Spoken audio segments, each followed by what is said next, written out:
आइए आज के इस एक्सप्लेनर की शुरुआत सीधे एक बहुत ही दिलचस्प कहानी से करते हैं। एक ऐसी कहानी जो हमें सोचने पर मजबूर कर देगी कि कैसे बाहर का शोर हमारे अंदर की आवाज़ और हमारे सबसे बड़े सपनों का सबसे बड़ा दुश्मन बन जाता है।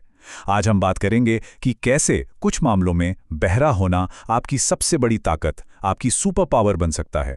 जरा सोच कर देखिए, कितनी बार ऐसा होता है कि हम कुछ बहुत बड़ा करने की ठानते हैं, कोई बिल्कुल नया सपना देखते हैं, लेकिन महज दूसरों की बातों और उनके ओपिनियन की वजह से वो सपना शुरू होने से पहले ही दम तोड़ देता है। सच तो यह है कि अक्सर हमारा टैलेंट या हमारी काबिलियत हमें हार नहीं मानने देती, बल्कि दूसरों का शोर, लोगों की वो नेगेटिव बातें हमें हरा देती हैं। चलिए इसे एक बहुत ही कमाल की कहानी के जरिए विजुअलाइज करते हैं। इमेजिन कीजिए, तेज बारिश के बाद जंगल का नज़ारा।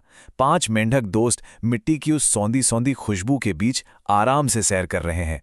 वो अपनी ही धुन में बिल्कुल मस्त हैं, लेकिन उन्हें इस बात का जरा सा भी अंदाजा नहीं था कि अगले ही पल सब कुछ बदलने वाला है। जंगल के बिल्कुल बीचों बीच एक बहुत गहरी खाई जैसा गड्ढा था। बारिश की वजह से वहां काफी फिसलन हो गई थी और अचानक उनमें से 3 मेंढक सीधे उस गहरे गड्ढे में फिसलकर गिर गए। अब यहाँ जो नज़ारा है वो एकदम साफ और थोड़ा दर्दनाक है। जो 2 मेंढक ऊपर बच गए थे वो पूरी तरह से सेफ थे और वो वहां से बिना कोई मदद किए बस अपनी नेगेटिव राय दे रहे थे।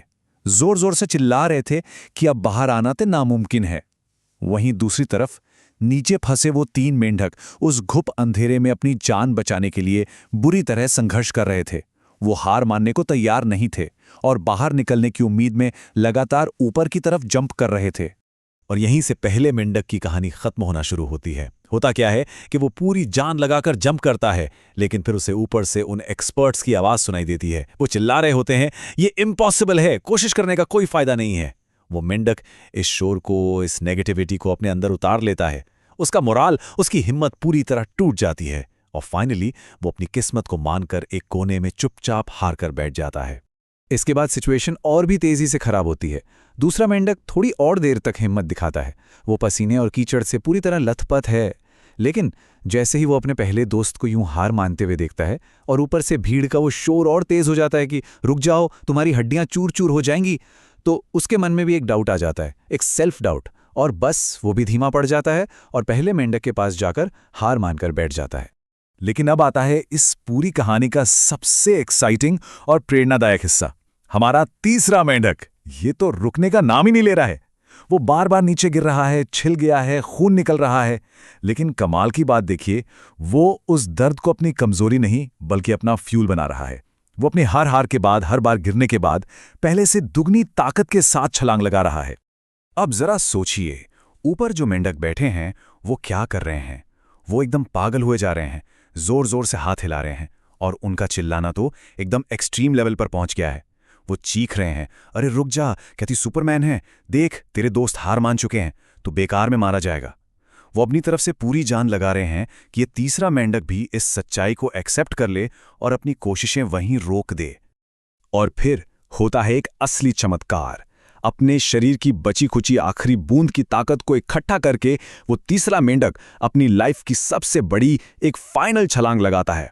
और क्या देखते हैं, वो सीधे गड्ढे के एकदम किनारे को जाकर पकड़ लेता है और खुद को सुरक्षित बाहर खींच लेता है। मतलब उसने वो कर दिखाया जिसे सब के सब बिल्कुल नामुमकिन बता रहे थे। अब जाहिर सी बात है, जैसे ही वो बाहर आता है उसे वो सारे हैरान परेशान दर्शक घेर लेते हैं। सबकी आंखें फटी की फटी रह जाती हैं। उन्हें तो विश्वास ही नहीं हो रहा था और वो सब उससे बस एक ही सवाल पूछते हैं, भाई तूने हमारी बात क्यों नहीं सुनी? हम इतना चिल्ला चिल्ला कर मना कर रहे थे, फिर भी तू क्यों नहीं रुका? और दोस्तों, यही आता है इस कहानी का सबसे बड़ा, सबसे इम्पैक्टफुल ट्विस्ट। उस तीसरे मेंढक ने उन्हें जानबूझकर इग्नोर नहीं किया था, बल्कि सच तो ये था कि वो पूरी तरह से बहरा था। जी हां, उसे कुछ सुनाई ही नहीं देता था। तो जब ऊपर वाले लोग पागलों की तरह हाथ हिलाकर उसे रोक रहे थे, तो उसे क्या लगा? उससे लगा कि वो लोग उसका उत्साह बढ़ा रहे हैं, उसे लगातार चीयर कर रहे हैं। ये छोटी सी कहानी हमें एक बहुत ही पावरफुल कॉन्सेप्ट सिखाती है।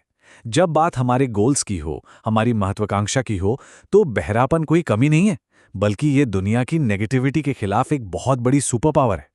ये दुनिया के फालतू शोर को पूरी तरह म्यूट करने की और उस एनर्जी को अपने लिए एक मोटिवेशन की तरह इस्तेमाल करने की अद्भुत कला है। अगर हम असल जिंदगी के आंकड़ों पर गौर करें तो ये बात और भी साफ हो जाती है। हमारे समाज में 99% लोग महज इसलिए अपने सपनों से पीछे हट जाते हैं क्योंकि वो बाहरी शोर और दूसरों की नेगेटिव बातों के जाल में फंस जाते हैं। और केवल 1% लोग, जी हां, सिर्फ 1% लोग जो एकदम लेजर फोकस्ड होते हैं, वो इस शोर को पूरी तरह से अनसुना कर देते हैं और अपनी मंजिल तक पहुंच जाते हैं। इसलिए ये बात हमेशा याद रखनी चाहिए कि जो हाथ आज आपको रोकने के लिए हिल रहे हैं, जो आज आपको नीचे खींचने की कोशिश कर रहे हैं, कल जब आप सफल हो जाएंगे तो वही हाथ आपके लिए तालियां बजाने का काम करेंगे। यही इस दुनिया का दस्तूर है और यही सच्चाई है। तो इस एक्सप्लेनर को खत्म करते हुए इस एक सवाल पर जरूर विचार कीजिएगा। अगर हम इस दुनिया की नेगेटिविटी का वॉल्यूम बिल्कुल जीरो कर दें तो हम किन असंभव ऊंचाइयों को छू सकते हैं। ऐसे कितने ही छोड़े हुए सपने होंगे जो फिर से जिंदा हो सकते हैं। जरा सोचिएगा और उस तीसरे मेंढक की तरह बाहर के शोर से पूरी तरह बहरे होकर बस आगे बढ़ते रहिए।